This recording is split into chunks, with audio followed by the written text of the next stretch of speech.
संविधान की प्रतियां लेकर डोलना घूमना एक बात है, लेकिन उसे समझना वो उनके बस का नहीं है। सेंटर ही डिसाइड करेगा कि यूटी कब स्टेट बनेगी, स्टेटहुड कब ग्रांट किया जाएगा। तो राहुल गांधी कैसे और किस तरह से और किस हैसियत से स्टेटहुड ग्रांट कर सकते हैं? उनके मंत्री जा जाकर जमहूरियत बचाने की मांग और मोदी जी के हटाने की मांग पाकिस्तान में जाकर करते हैं। वो राहुल गांधी जो जाकर कभी जर्मनी में और कभी यूएसए में जाकर इतना झूठ बोलते हैं भारत के बारे में। भारत जोड़ों की बात करते हैं, लेकिन लगातार भारत को तोड़ते आए हैं। राहुल गांधी से ज्यादा उम्मीद नहीं की जा सकती। ये बातें हैं संविधान की।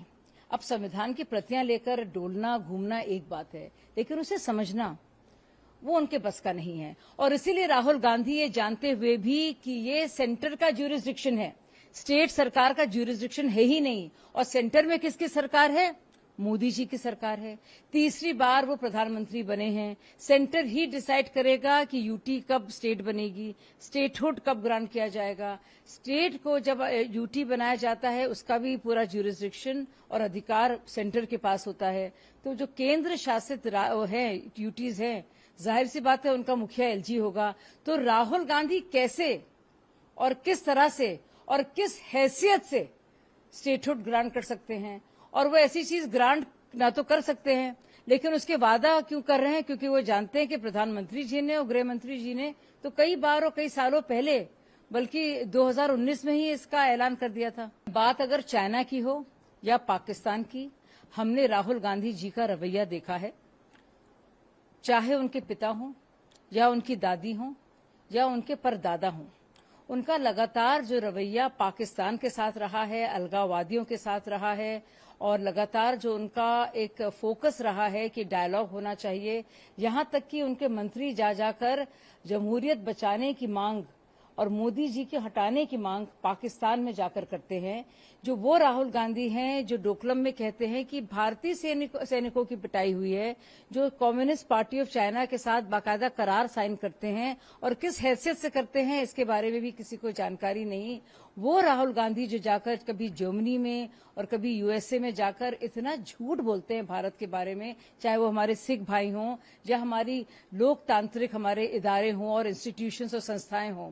वो राहुल गांधी जो लगातार विदेशी ताकतों के साथ हमेशा भारत को नीचा दिखाने की कोशिश करते हैं और अपमानित करते हैं, वो राहुल गांधी जो एनसी के साथ हाथ मिलाकर बाकायदा एनसी के मैनिफेस्टो के साथ खड़े हैं, जिसमें साफ साफ कहा जा रहा है कि वो 370 को एब्रोगेट जो हुआ है उसकी बहाली वो चाह रहे हैं। वो एनसी के साथ जो खड़े हुए जो लगातार कह रहे हैं कि पाकिस्तान के साथ बातचीत होनी चाहिए, ट्रेड होना चाहिए, सामान्य रिश्ते होने चाहिए। तो वो राहुल गांधी से आप क्या तवक्को या उम्मीद कर सकते हैं? मुझे तो लगता है पूरे भारत को साथ होकर, एकत्रित होकर एक विकसित भारत की तरफ जाना चाहिए। और जिस तरह से लगातार वो ताकतें रही हैं जो हिंदू मुसलमानों का विभाजन करते हैं, उनमें अब बाकायदा एक तरह का एक रंजिश पैदा करते हैं और एक कटुता उसमें आती है। और वो ऐसे और भी लोग हैं जो हिंदू धर्म के अंदर भी जा जाकर एक खाइयां बनाते हैं ताकि किसी तरह से समाज एक साथ ना हो। तो जिन लोगों की ये लगातार महारत रही है कि जो पॉलिटिकल आइडेंटिटी से खेलते हैं और डेवलपमेंट के नाम पर कुछ नहीं करते, सिर्फ करप्शन करते हैं, तो उनको समझना जरूरी है और लोगों को समझाना जरूरी है कि जब तक हिंदू मुस्लिम होता रहेगा तो जो लोग जो ना तो काम में इनको कोई फिक्र है, ना ही वो भारत का भला देखना चाहते हैं, सिर्फ अपने खानदानों के लिए वो चाहते हैं कि सब सारे संसाधन उनके घरों में रहें, वो चाहते हैं इस तरह की आइडेंटिटी पॉलिटिक्स करना।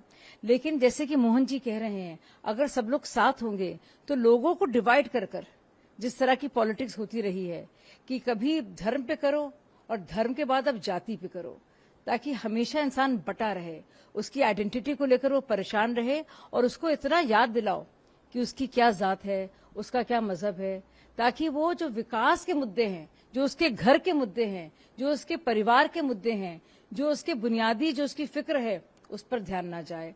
तो ये एक बहुत ही सोची समझी एक रणनीति रही है ये सो कॉल्ड सेक्युलर पार्टीज की। उन्होंने लगातार इस्तेमाल किया है, मुसलमानों को भी, हिंदुओं को भी।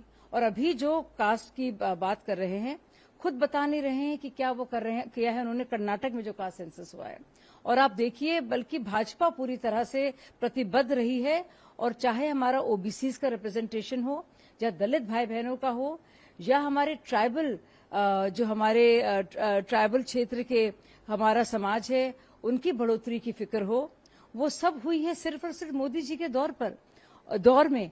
और ये राहुल गांधी जी हैं, सिर्फ लगातार किसी तरह से और बांटो और खंडित करो। उनकी यही मंशा है। भारत जोड़ों की बात करते हैं लेकिन लगातार भारत को तोड़ते आए हैं।